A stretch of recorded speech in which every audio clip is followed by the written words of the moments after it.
Hello everybody, welcome to Techspark. We are back again with another video, and in this video I'm going to show you how to get rid of any typing sounds or vibration sounds while you are typing any message. So for this purpose guys, you just first of all have to go into your settings.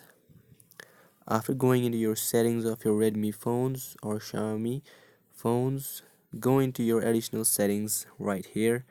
Click on it. Now the second option is languages and input. Click on it.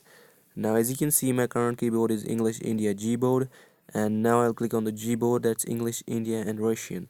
I'll click on the Gboard.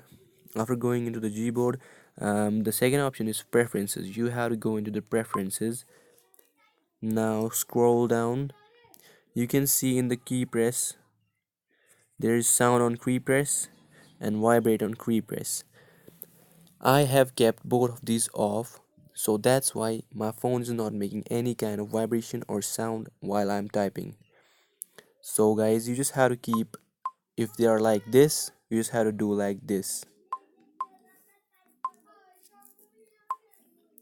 Keep both of them off, and now you're good to go. You will have no sound or any kind of vibration while typing.